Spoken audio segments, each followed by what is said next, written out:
Hey, Lit Up family. We are rounding the corner here to finish this wonderful book, Things Not Seen. Today I'm reading chapter 20. It's called Destinations. A half hour later, I'm shivering, standing at the corner of 57th and Ellis. My hand is cramping up from holding the roll of money so tightly. I will wait until the coast is clear and tuck the cash between my left arm and my rib cage, hidden under a layer of non-reflective flesh. Alicia is late. I look at the bank clock and decide to give her until 11:22. Then I see her tapping toward me, and I start trotting the half block to meet her. It's too crowded, so I can't call out, "Hey, Alicia," or something. I get close, and I'm about to say a quiet hi, but there's something about the look that's on Alicia's face that stops me. I look behind her, and I see the problem. The blind girl has a little shadow. It's her mother. Mrs. Van Dorn is about 30 feet back, holding a book open in one hand and glancing down at every few steps so she wouldn't look odd for walking so closely. Falling in step alongside Alicia, I whisper, "Don't stop and don't look toward my voice. Your mom is behind you." Without breaking stride or turning her head, Alicia hisses, "I know. She can always tell when I'm lying, and it makes me crazy. And she's so stupid that she thinks I can't tell when she's following me." Our front door makes this squeaking groan, and I can hear it half a block away. So what are we going to do? Go to the library, like I told her. And once I'm there, she'll get bored, and she'll leave. So we get to the library, and Alicia goes in and up the elevator, and her mother just sits down on a bench out in front, reading her book and glancing up the doorway now and then. The look on Mrs. Van Dorn's face makes me feel sorry for her. She seems so sad and so all alone. She's wearing the same look I keep seeing on my own mom's face. I'll walk quietly into the den or the kitchen, and Mom will be in the middle of something or in the middle of someone, and she stops, and she's not paying attention to the computer or the book or the person on the phone that she's talking to, and she'll have that same kind of sad, distant look in her eyes.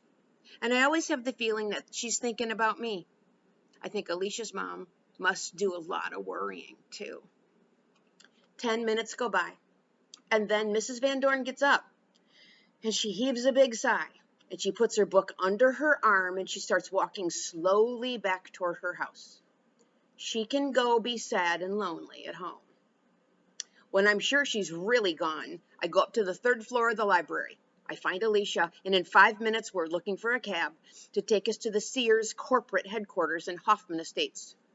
The first two cabs refuse the fare, and I don't blame them. It's about a 40-mile trip. The third cabbie looks at Alicia and says, "For you, $55, one way. Okay?" "Okay," I whisper. "Okay," Alicia nods to the driver, and we get in. When we're settled, I take her right hand and I press my money into her palm. Our driver heads straight for Lakeshore Drive North in Chicago. There's a thick metal and plexiglass divider between the front and the back seat. Plus, the driver's listening to some tinny music. Greek, I think. So Alicia and I talk softly about the plan, which is pretty basic. I go snoop, and she waits, and I come back, and we leave. But where should I wait? I can't just hang around in some lobby for an hour. Of course you can. Lobbies are made for loitering. Great. I just love to loiter. So I say, fine. Here's a better idea. When we get there, you can ask somebody where you can go to get a job application. Alicia wrinkles her nose. A job application? Me? Sure. Companies love it when people like you apply for jobs. The eyebrows go up.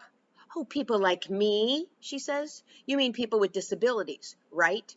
Go ahead and say what you mean, Bobby. I know I've got a disability, okay? I'm not a baby. Just say it. Disability."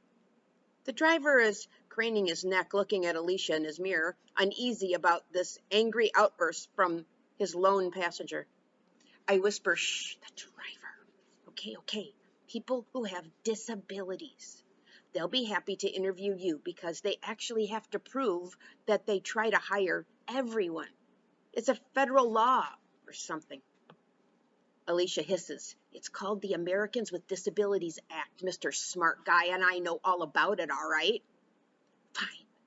And I sit back and I look out the window past the lakeside park to the choppy waters of Lake Michigan. A mile or so out to sea, a huge tanker is steaming north. Man, I wish I were on it. Once we're on the Kennedy Expressway, we start talking again and work out the rest of the plan. There's nothing much to it. And then I look out the window and I start counting the planes circling O'Hare Airport. I spot 7 without even trying. Then I start watching Alicia's face. And it's amazing to me because I can look at everything. The whole overpopulated, over-traveled, over-trucked, over-paved, over-billboarded, full-color, 3-dimensional world zipping by at a 70-mile-an-hour speed. And I can get bored. And Alicia's got nothing but her own thoughts and whatever she sees inside of her head, and she's not bored at all. She's soaking up this trip, completely alert. I watch, and she has a slight response to every little hum and thump of the tires, the jangling radio music, the flutter and rush of air in the window, the static and the garbled bursts from the driver's two-way, the rumble of the big Kenworth tractor, the whine of a jet on approach, an ambulance screaming past on the eastbound side. A constant flow, bright, fresh pictures with every sound. As we away and bounce and change lanes and brake and accelerate and feel our way along the highway, her nostrils flare like a wild pony sniffing the wind. And I know Alicia's also processing the smells, the exhaust and the kerosene and the accumulated scent of 1,000 cab passengers, that half-eaten tin of salad on the seat by the driver, an ocean of airborne information to sift and sort.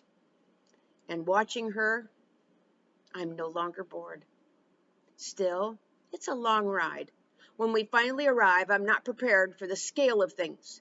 The concrete and the glass buildings are huge, not tall, but wide and deep and far apart.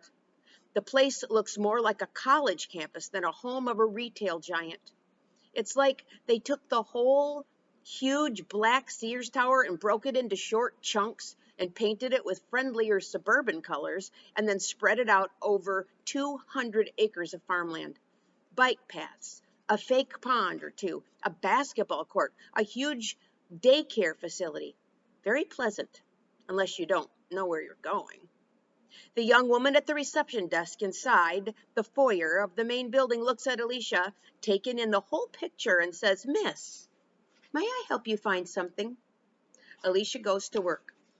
She faces the woman's voice and she smiles and said, "Yes, I'd like to speak with someone in the employment office. I don't have an appointment. I'm just looking for some information about hiring practices with persons with disabilities." "Of course. May I have your name?" "Alicia Van Dorn." "Please wait just a moment, Miss Van Dorn," while the lady punches out numbers on her phone. I scan the Sears Merchandise Group map and directory on the wall behind the desk, and I find what I need. Legal Services is in a building about a quarter of a mile away from here. I make a mental note of where the employment offices are, and now I can leave. That's what Alicia and I planned. She's going to do her thing, and I'm going to do mine. When I'm done, I find her. It was 11:45 when we got out of the cab. The deal is that if I don't find her by 1:15, she has someone call her a cab, and she goes back to the library in Hyde Park. But I don't leave. I wait. And I can't talk, but I tap lightly on Alicia's cane, and she stiffens and then smiles lightly and motions with her head and her eyebrows, urging me to get going. But I wait anyway. About 2 minutes passed, and a young man wearing chinos and a blue dress shirt with a loud tie comes out of the corridor and walks right over to Alicia. "Miss Van Dorn?" Alicia turns and smiles. "Yes? Hi, I'm John Freeman. I'm with personnel, and I'd be happy to try to answer your questions. Let's head this way. Would you like to take my arm?" He turns and offers her his left arm, elbow crooked, just right. He's helped blind people before, and he looks like a nice enough guy. Alicia says thanks and lifts the end of her cane off the floor and takes hold of his elbow. And they're off. And now I've got 1 hour and 10 minutes to find the names of some unhappy customers.